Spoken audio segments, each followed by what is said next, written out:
Hello and welcome to Cooking with Food Storage with Karen. So I'm so happy to have you here. Sorry for the little delay in getting started. So I'm going to talk to you about why we need food storage and talk to you about how we can get a good food storage. And then I'm going to show you how to use the food storage.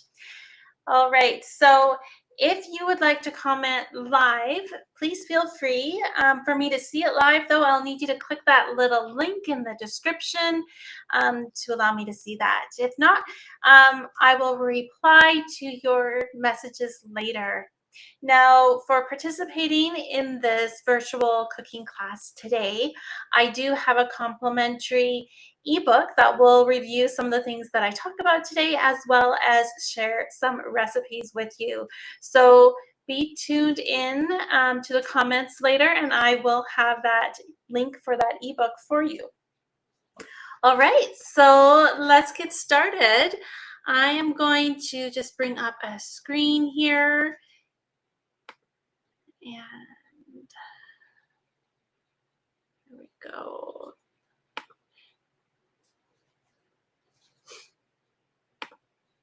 Okay, so why am I hiding there? There we go. All right. Okay, so let's get back to where we want to be. At the very beginning, let's get prepared.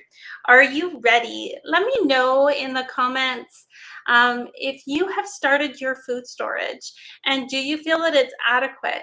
How long do you think you could last if you had to use your food storage 100%? Let me know in the comments. That would be great. Okay, so we are going to learn a little bit about food storage. So to start with, why do we want to have food storage? And even why do you want to listen to me about why you need food storage? Well, a little bit about me is I have been raised my whole life with my family, planting a garden, building a food storage. That was always a big part of our family life. And in my religion, we are taught to have a year supply of food storage if we can. And just I'm a mom of 5 boys, and we have a lot of hungry mouths around here. So it's always good to have food on hand. So I have been very focused on food storage for over 40 years. So I hope that I have some information that you will find helpful. Okay, so why do we prepare? So we have pandemics like we have recently experienced, and we have food shortages as well. I'm just trying to see something there. Okay, it doesn't have to be a real big thing too. A few years ago, when I was living in a smaller town, the trucks just weren't able to get to town, whether it was the winter roads or whatever. There were a lot of empty shelves. So sometimes you can't get the food that you need. And there was another time more recently when there were mudslides in British Columbia. One of my sons was working in a grocery store, and he said they were trying so hard to make it look like the shelves were stocked, but they were really struggling because even though we had food where we are, they were reallocating our food and shipping it to British Columbia so that people that were trapped in these small communities could get food. So they do struggle to keep our shelves stocked, and they do try to hide it, try to look professional, try to look like there's lots there. But um, sometimes there's empty shelves, like you'll see in this picture here. And I believe I took this picture myself. This was during the COVID, and yeah, the supply chains were suffering. Inflation is another reason why we have food storage. Um, with the prices going up in the grocery store, sometimes it's actually cheaper to use your food storage to eat than it is to buy the food from the grocery store. In fact, there's a lot of sales coming up with Black Friday coming up, that you can probably get a lot of food on sale that's probably more expensive in the grocery store. So I will have some links for you later for some sources that you can look to for some alternative foods that you can get in your to build up your food storage. We also have wars that we've heard recently about the Ukrainian war and the um, Israeli-Palestinian war.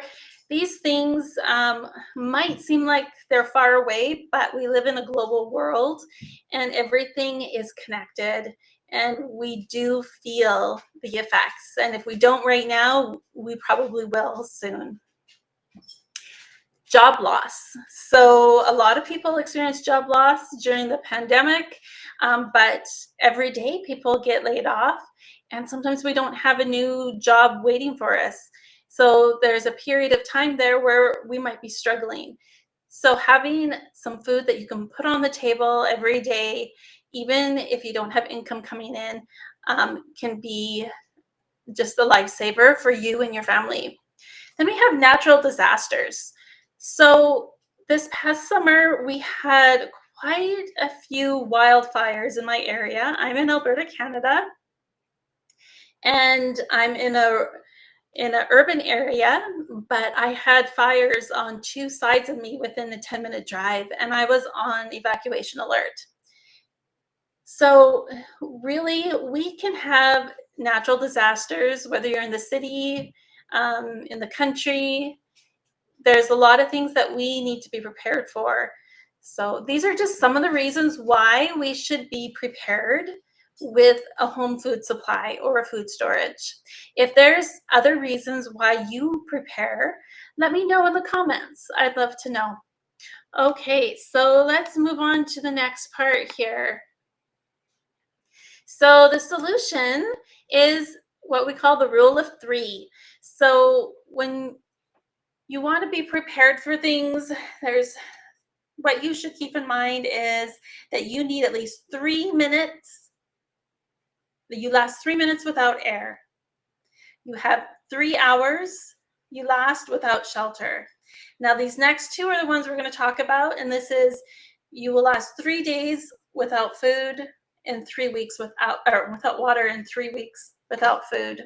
So this is something that I hope to help you with today, to get that water and that food ready so that in case of an emergency that you're set in those areas. Okay, so let's move on to the next part. We're going to find solutions today to the common problems with food storage. So a lot of these problems are what to store, where to store it, when and where do I start? That can be very overwhelming. And how do we rotate the food we're buying? And why does that matter? And the last one, how do we afford it?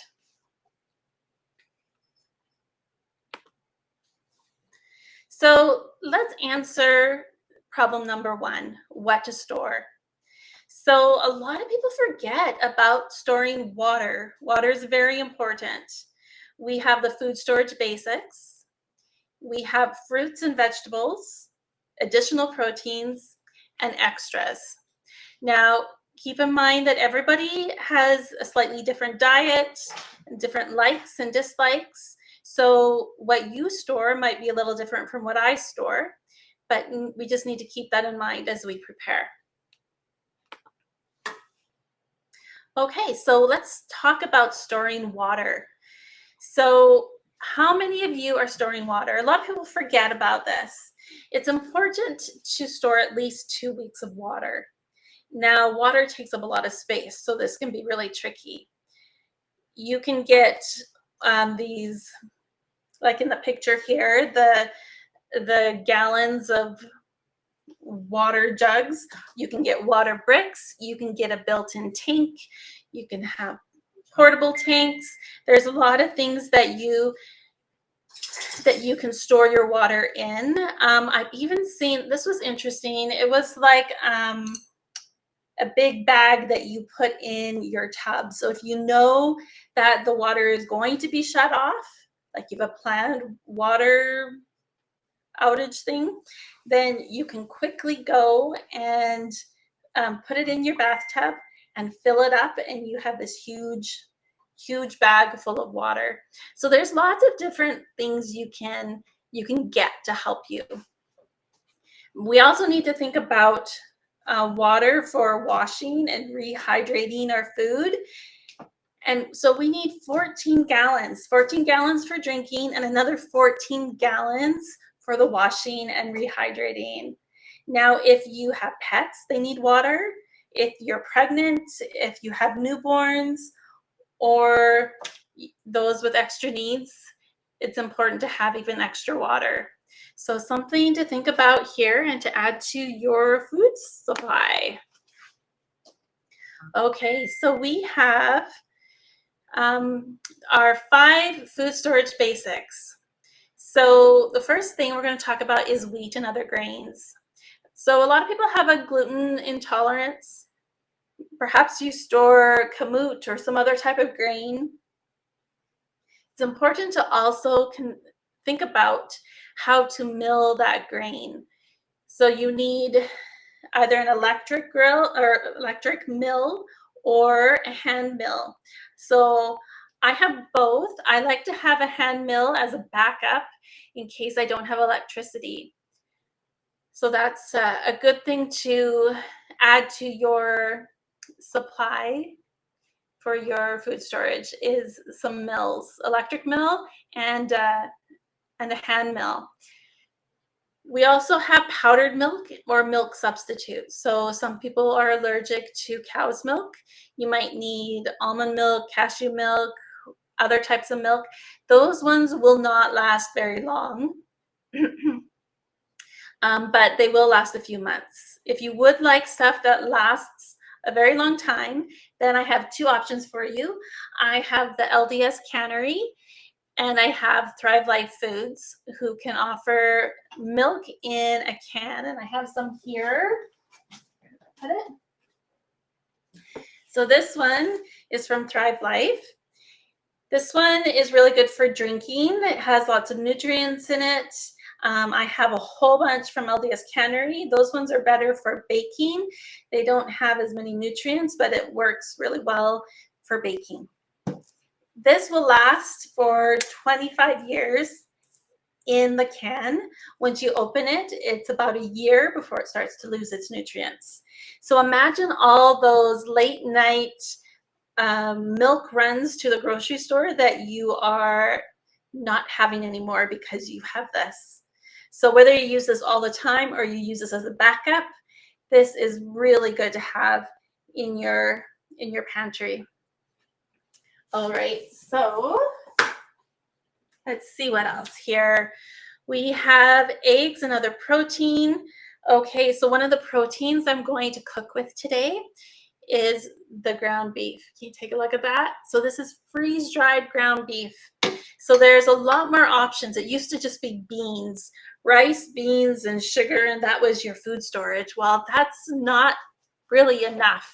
So there are so many more options now, and I'm going to open up the world to you with all these new types of foods. So another thing that we need to have in our food storage basics is oils and fats. So I like to get big containers from Costco. Remember, it does go bad. So there is an option of, let's see, I have it here.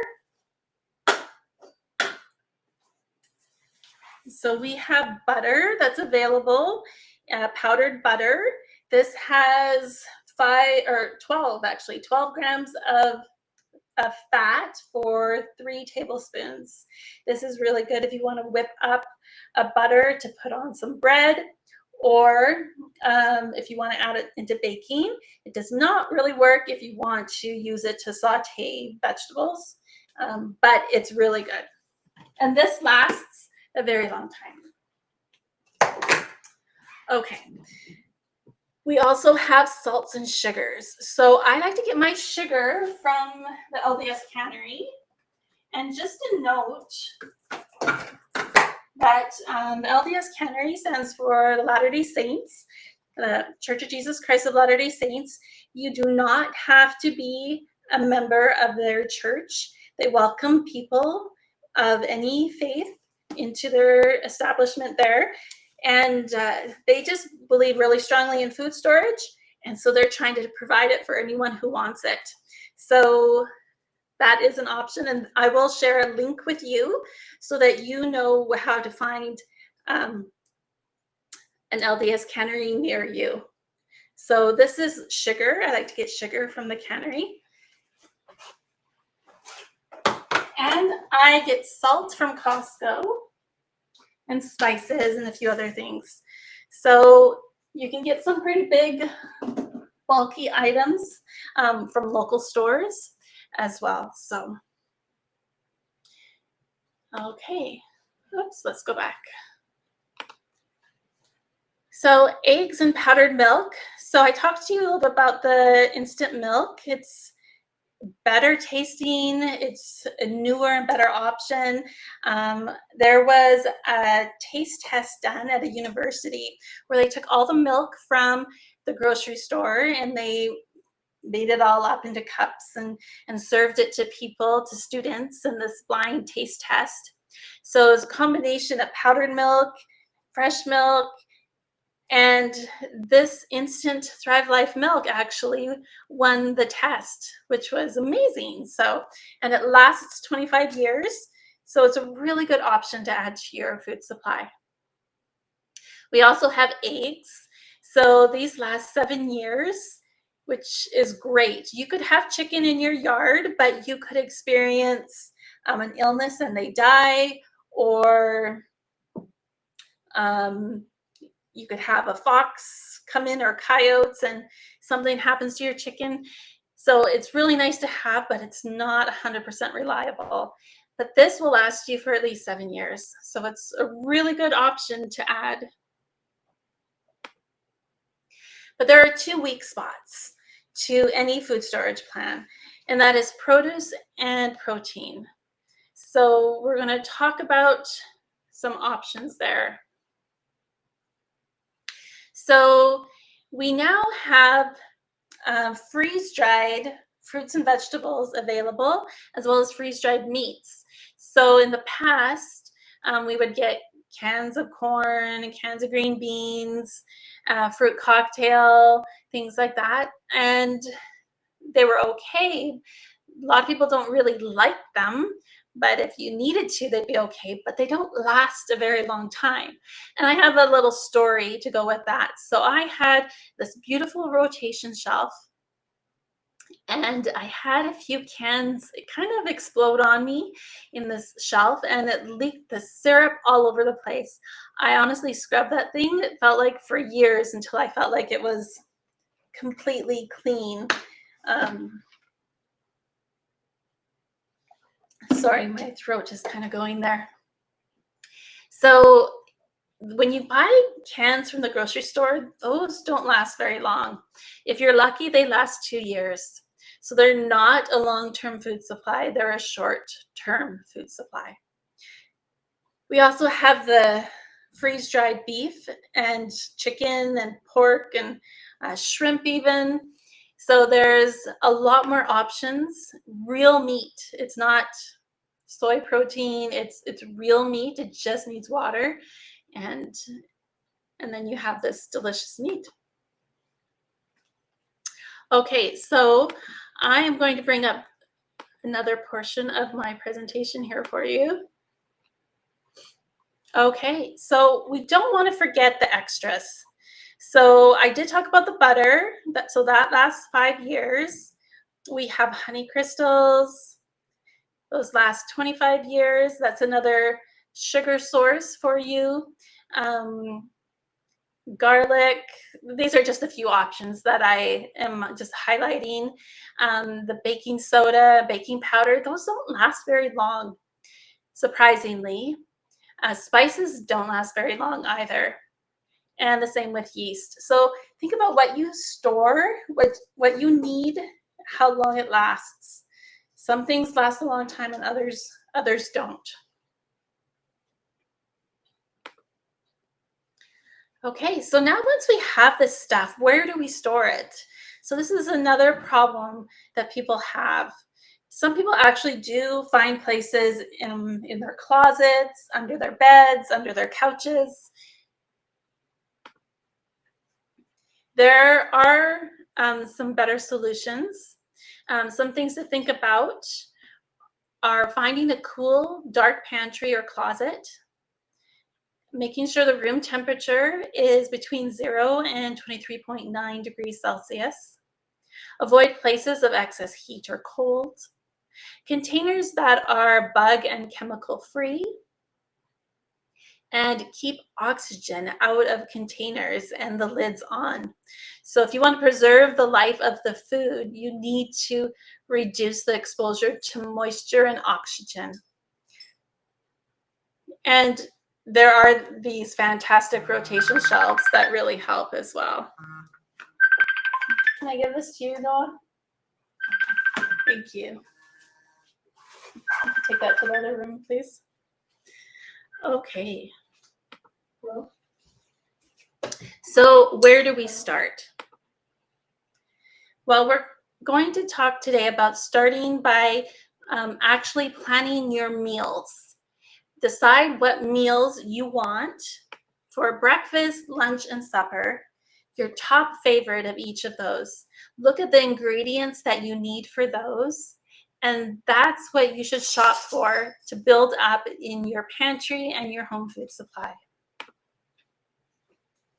There are benefits to eating as a family, and even during emergencies and hard times, it's important to still eat as a family.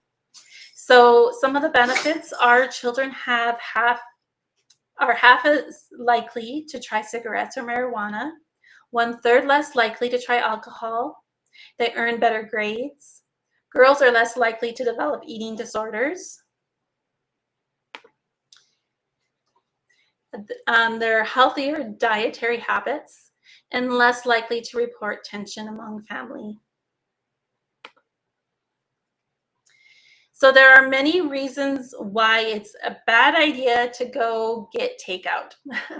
The diet in, let's see, just 1 second here. Yeah, in about 30 minutes. Thank you.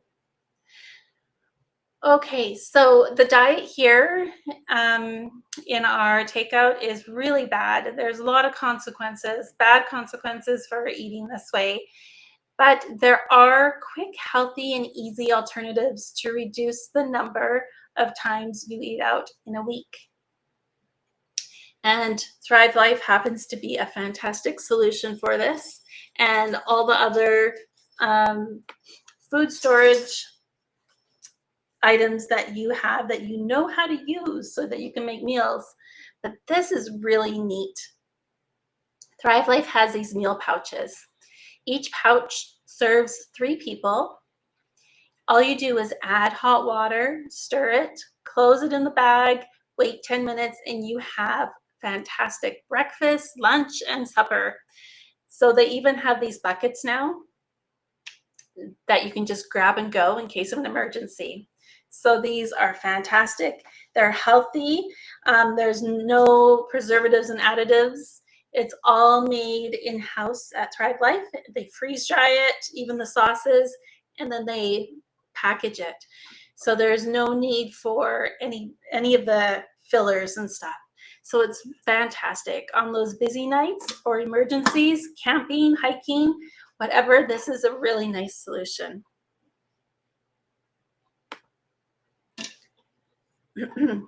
Okay, so let's see, let me get rid of that one and bring up my last part of the presentation here for you. So if you have any questions, please feel free to ask and I will answer them. when I see them. So problem number 4, what to buy, how much to store, and how to rotate.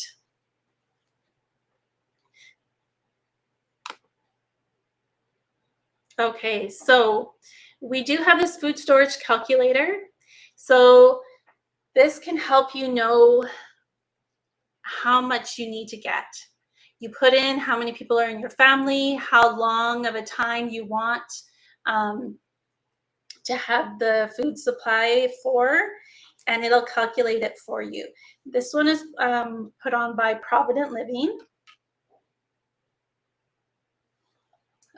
This one does not necessarily include all the fruits and vegetables you can get from Thrive Life, but this will get you the basics of what you need. It's a really good place to start.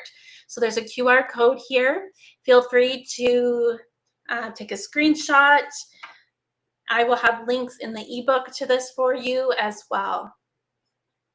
Okay, let's move on here. So how do we afford this? So I know we hear this quite a bit, and it's not necessarily about spending more. It's about spending differently. As you're building up, maybe you're spending a little bit more if you're buying an extra can of sugar here or an extra bottle of oil here. But if you just kind of reallocate how you shop, it can make a big difference as well. And another big way to make it easier and more affordable is shop the sales. You save more if you're going to order through Thrive Life using their delivery service, because you get the wholesale or sale pricing, you get free shipping on orders over $99. You can customize your orders and your shipping dates, and you can pause, skip, or cancel with them on their website. Very easy, no one hassling you whatsoever. So they have sales monthly. They have their big Black Friday sale coming up right away. The LDS Cannery, I don't believe ever goes on sale. Their prices stay pretty consistent. But if you budget just a little bit here or there to grow gradually, then that helps. If you want to start building up, also take advantage of these sales through Thrive Life. Take advantage of the sales at Costco and Superstore and your local grocery store. Okay, now we are getting ready to actually taste this food. So we're going to do some cooking here. So let me just adjust the camera a little bit. Let's see here. It's the best way here to have you see what I'm doing.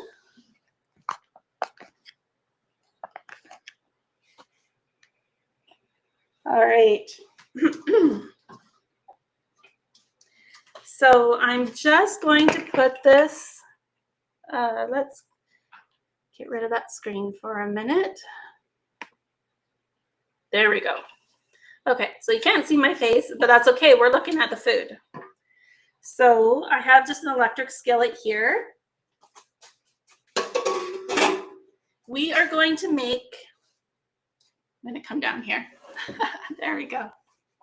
We're going to make some zesty Spanish beef and rice. So this can be made up into a meal in a jar, where you have all the dry ingredients in a jar ready to go, and all you have to do is add water and heat it up. But we're going to make it in a skillet today. So first we're going to have some extra virgin olive oil. Just going to add some. So it's just kind of on a simmer. Make sure it's all plugged in good. There we go. All right. So this is kind of like a rice-a-roni. All right. So what we need is some rice. So here I have balsamic rice. I often also use the rice from the LDS Cannery. So I'm just going to put it in the oil. We also need some pasta. So you can get vermicelli, vito, or I just have spaghetti that I just crushed up into smaller pieces. We're going to dump those in because we want to toast them. Now I have onions. These are dehydrated onions. These are from the LDS Cannery. The Culinary doesn't do freeze dried, they do dehydrated. So I need half as less when it's dehydrated because it's shriveled up. I also get freeze dried from Thrive Life. And these are just so handy to have, whether it's dehydrated or freeze dried, because I don't have to worry about crying, getting all teary when I chop them. These are just so handy. Just throw them right in. This is Thrive Life milk, instant milk. It is so good. Okay. I have in here some green peppers and green chilies, freeze dried from Thrive Life. I'm just going to throw them in. I'm just going to mix that around a little bit. We just want to toast it. If you remember the Spanish rice from Rice-A-Roni, I remember the very first time I had it. I was probably 3 or 4 years old, and I was in my basement watching Sesame Street. And it was my day off from kindergarten, I think. And my mom came down. She didn't normally bring down lunch to me, but she did this one time. And it was Rice-A-Roni. And I thought, what is this? This looks different. I tasted it. I'm like, this is the best thing in the world. But you know what? It is hard to find that Spanish Rice-A-Roni now. They have lots of different types, but not the Spanish rice. So this is a copycat recipe of that. So I hope you like it. We have tomatoes. So this recipe is going to be in the ebook that I will send you. If you let me know that you want it, put it in the comments. And I will try to post the ebook later too. Okay. I'm also going to add the ground beef. Just add it right in there. Toast that up too. And toast it all up. When you notice the rice and the pasta starting to get toasty, then it's time to get some water in there. So you can have 2 to 3 tablespoons of tomato powder. So I'm just gonna sprinkle that in. I did 2 tablespoons last time, but I felt like I wanted 3 this time. Butter powder. And then I have some spices. So in here I have chicken bouillon, paprika, garlic powder, cumin, and oregano. All right. There we go. Mix that up. So I could add more tomatoes, but my family doesn't. A lot of family members don't really like a lot of tomatoes. They like tomato sauce, but so I just put a little bit in that they can pick around if they want. I'm gonna turn that up just a little bit because we are gonna start cooking this on medium high for just a few minutes, and then they'll be done. So this would be a good family meal. You could have it just like this. You could have it in tacos. You could just have it as a side. It's fantastic. Okay, so I'll turn that up a little bit more. I'm also going to show you how to make a smoothie as well. So we can do that while this is cooking maybe. I'll add some water. I can smell those spices.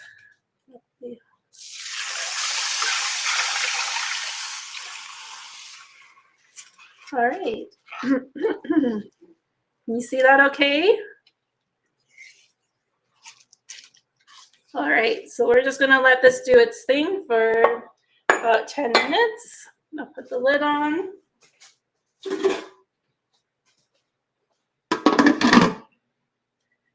All right.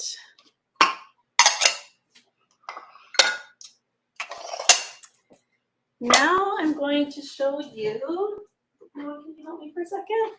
Yeah. All right, so I have my blender here.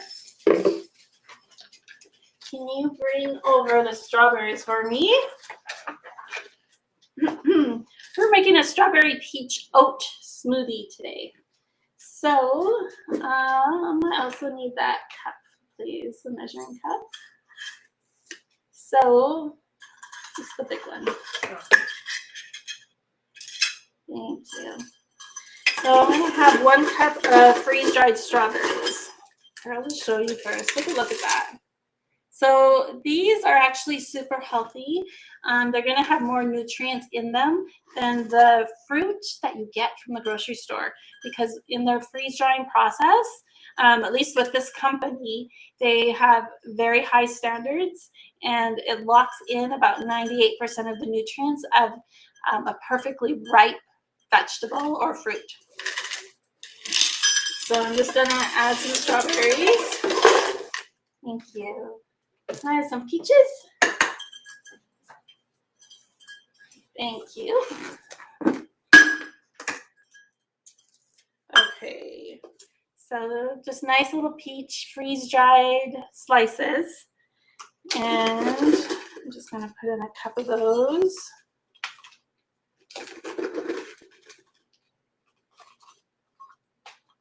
There we go. There's a cup of peaches. So if you like strawberries and you like peaches, then this is a great smoothie to have. Now we're adding some quick oats. Now this is just to give it a little bit more substance, help you feel a little bit more full, makes it a great breakfast smoothie. Can you pass me that gray can right there?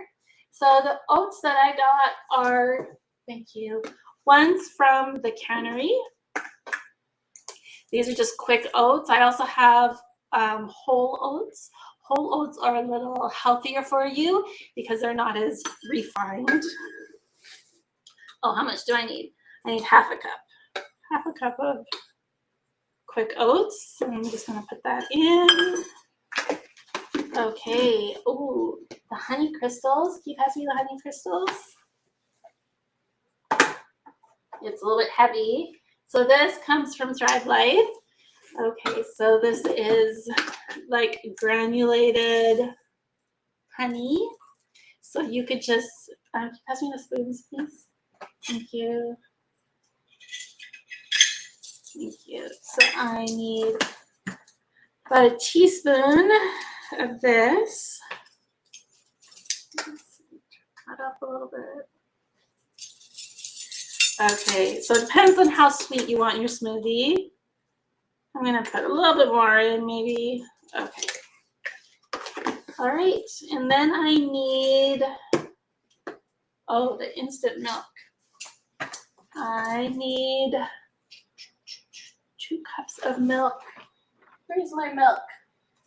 Here it is. Forgot about the milk. Okay. So for 2 cups, I need 6 tablespoons. So it's just a fine powder. 2, 3, 4, 5, 6. Good. And then I'm gonna need some ice and water. Noah, could you put a little bit of ice in here, please? About a cup of ice. Thank you. It's so nice to have a helper right now. Just gonna take a peek at this. You see that? All right. It's all good. Okay, that's a lot of ice. Thank you. So I'm just gonna put in a cup of ice. Yeah, I'll put the rest of the ice right here.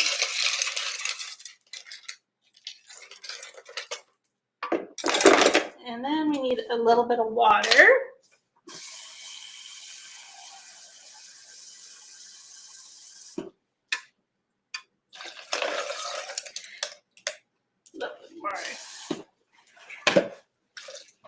Okay, and then we're gonna blend that. So I'm just gonna blend it. Just take 1 second. So plug your ears for just a second and I'll be right back.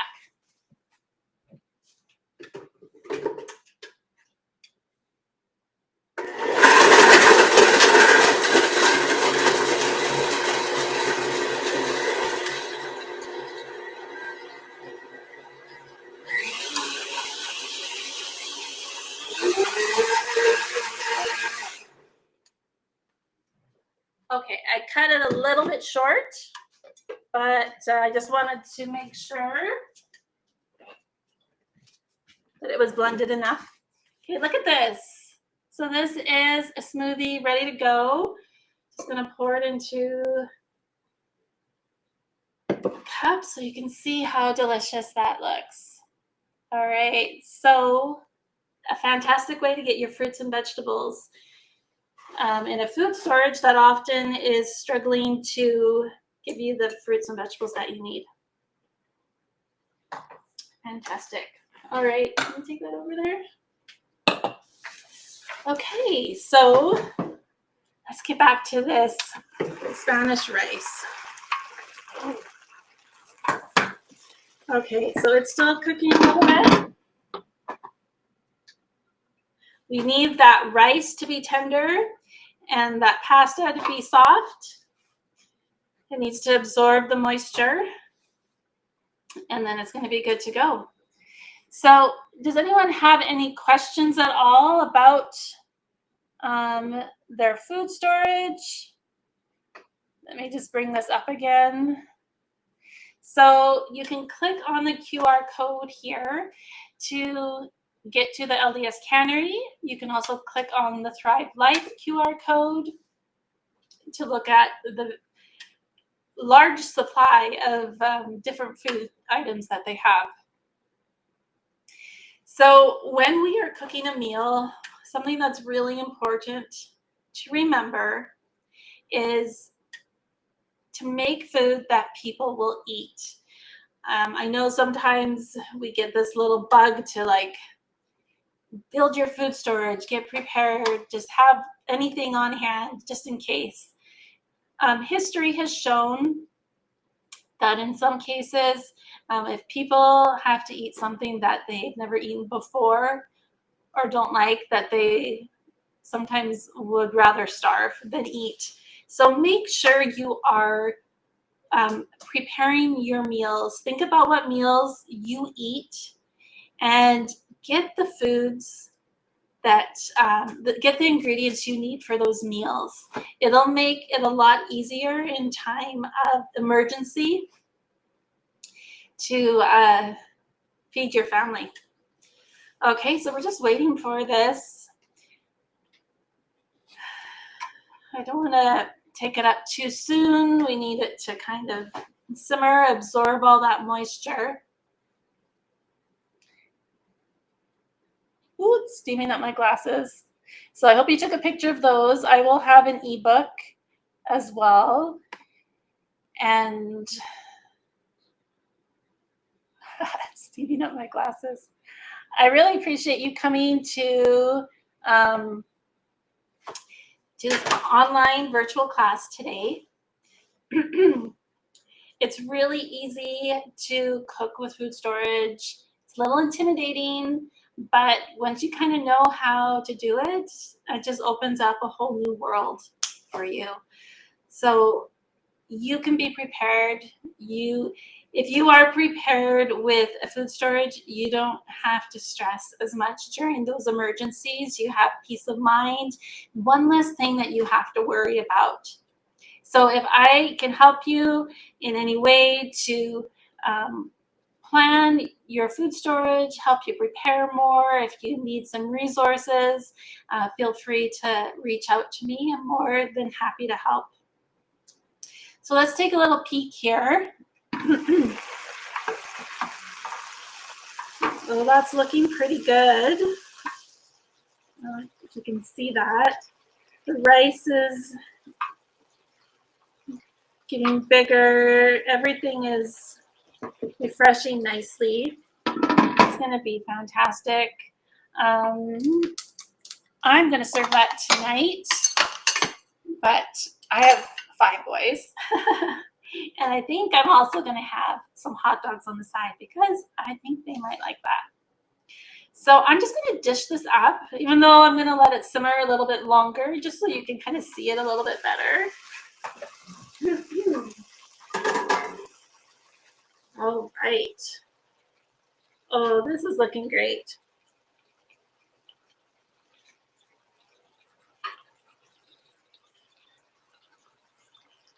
Look at that. That's fantastic. All right. Well, I just want to thank you for coming and watching with me. And stay tuned for that ebook. I will post the link for that. It'll have the recipe and a lot of the information that I talked about today in that for you. Thanks so much for coming.